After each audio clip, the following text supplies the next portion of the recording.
চীন এবং যুক্তরাষ্ট্র বিশ্ব অর্থনীতির দুই মোড়ল দেশ, যাদের মাঝে বাণিজ্য যুদ্ধ হরহামেশাই দেখা যায়, কিন্তু সেগুলো এখন পুরনো খবর।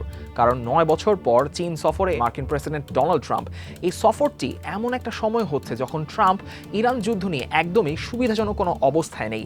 অনেকে বলছেন যে ইরানকে চীনের মাধ্যমে যুদ্ধবিরতির চুক্তিতে রাজি করাতেই ট্রাম্পের এমন সফর। আসলেই কি তাই? কেন চীন সফর করছেন এই মুহূর্তে ডোনাল্ড ট্রাম্প, এবং কি আলোচনা হবে চীনের প্রেসিডেন্ট শি জিনপিং এর সঙ্গে, জানবো আজকের স্টার এক্সপ্লেইনসে। 14 এবং 15 মে বেইজিং সফরে মার্কিন প্রেসিডেন্ট ডোনাল্ড ট্রাম্প বৈঠক করবেন চীনের প্রেসিডেন্ট শি জিনপিং এর সঙ্গে। গবেষণা সংস্থা center for strategic and international স্টাডিজের দাবি, ট্রাম্প মূলত চীনের সঙ্গে সম্পর্ক কিছুটা স্থিতিশীল করার লক্ষ্যেই বেইজিংয়ে যাচ্ছেন। এই সফরের আলোচনার প্রধান বিষয়গুলো কিন্তু আবার বেশ বড়।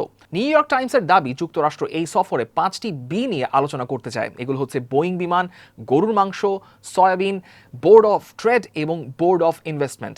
অন্যদিকে চীন আলোচনা করতে চায় 3T নিয়ে, এগুলো হচ্ছে ট্যারিফ, টেকনোলজি এবং তাইওয়ান। এর বাইরেও এই দুই নেতা মধ্যপ্রাচ্যের ইরান যুদ্ধ, ইউক্রেন পরিস্থিতি, উত্তর কোরিয়া, কৃত্রিম বুদ্ধিমত্তা এবং যুক্তরাষ্ট্রে ফেন্টানাইল নামক মাদকের প্রবেশ বন্ধ করার মতো বিষয়গুলো নিয়ে আলোচনা করবেন। এই সফর থেকে দুই দেশই নিজেদের জন্য নির্দিষ্ট কিছু সুবিধা আদায় করতে চায়। যুক্তরাষ্ট্র আশা করছে তাদের জন্য চীনের প্রেসিডেন্ট শি জিনপিং এর সঙ্গে ট্রাম্পের এই আলোচনার ফলে আমেরিকার অর্থনীতি এবং নিরাপত্তার ক্ষেত্রে সরাসরি লাভ হবে। যুক্তরাষ্ট্র আবার অন্যদিকে চায় চীন যেন তাদের প্রভাব খাটিয়ে ইরানকে চাপ দেয় এবং হরমুজ প্রণালী খুলে দেওয়ার ব্যবস্থা তৈরি করে। বাণিজ্যের দিক থেকে যুক্তরাষ্ট্র আবার চাচ্ছে যে চীন তাদের কাছ থেকে বছরে 25 মিলিয়ন মেট্রিক টন সয়াবিন কিনুক এবং একই সঙ্গে বোয়িং কোম্পানির 500টি 737 ম্যাক্স বিমান কেনার বিশাল একটি চুক্তি চূড়ান্ত করুক। এই বিষয়গুলো সুষ্ঠুভাবে পরিচালনার জন্য যুক্তরাষ্ট্র একটি স্থায়ী বোর্ড অফ ট্রেড গঠনের প্রস্তাব দেবে, যা দুই দেশের মধ্যে অন্তত $30 বিলিয়ন বাণিজ্য সমানভাবে নিয়ন্ত্রণ করবে। আবার অন্যদিকে চীনের প্রত্যাশা রয়েছে যুক্তরাষ্ট্র যেন তাদের পণ্যের উপর থেকে অতিরিক্ত শুল্ক বা ট্যারিফ নিয়ে একটি নির্দিষ্ট নিয়ম তৈরি করে ফেলে। চীনের আরেকটা বড় চাওয়া হচ্ছে প্রযুক্তিগত। তারা চায় যুক্তরাষ্ট্র যেন চীনের উন্নত মাইক্রোচিপ তৈরির যন্ত্রপাতি কেনার উপর থেকে সব ধরনের নিষেধাজ্ঞা তুলে নেয়। বাণিজ্যের জন্য তারা বোর্ড অফ ট্রেডের পাশাপাশি একটি বোর্ড অফ ইনভেস্টমেন্টও গঠন করতে চায়। তবে রয়টার্স দাবি করছে চীনের সবচেয়ে গুরুত্বপূর্ণ চাওয়া হচ্ছে তাইওয়ান ইস্যু। চীন চায় যুক্তরাষ্ট্র তাইওয়ান বিষয়ে তাদের দীর্ঘদিনের কথার ধরনটা পরিবর্তন করুক। যুক্তরাষ্ট্র সাধারণত তাইওয়ানের স্বাধীনতা সমর্থন করে না, কিন্তু শি জিনপিং চান যুক্তরাষ্ট্র এখন এই বিরোধিতার কথা পরিষ্কার করে বলুক। তবে হংকং বিশ্ববিদ্যালয়ের অধ্যাপক আলেসান্দ্রো রেয়েস বলেছেন, এক অর্থে এখন ট্রাম্পেরই আসলে চীনকে বেশি প্রয়োজন, চীনের ট্রাম্পকে নয়। ট্রাম্পের এখন পররাষ্ট্রনীতি পর্যায়ে একটি সাফল্য দরকার, যা দেখিয়ে দেবে যে তিনি শুধু বৈশ্বিক রাজনীতিতে অস্থিরতা তৈরি করতেই ব্যস্ত নন, বরং বিশ্ব রাজনীতিতে স্থিতিশীলতা বজায় তিনি রাখতে চান। কারণ রয়টার্সের জরিপ অনুযায়ী 60% বেশি মার্কিন নাগরিক ইরান যুদ্ধকে সমর্থন করেন না।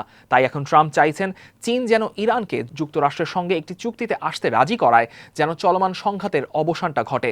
ইরানের সঙ্গে চীনের ঘনিষ্ঠ সম্পর্ক কিন্তু রয়েছে এবং দেশটি ইরানের রপ্তানিকৃত তেলের অন্যতম বড় ক্রেতাও।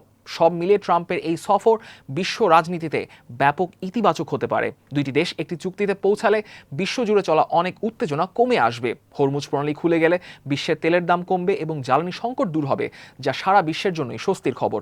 আবার অপরদিকে যদি এই সফরের আলোচনা ব্যর্থ হয়, তবে বিশ্ব অর্থনীতি এবং আন্তর্জাতিক সম্পর্কের উপর এর ফলাফল হবে অত্যন্ত ভয়াবহ।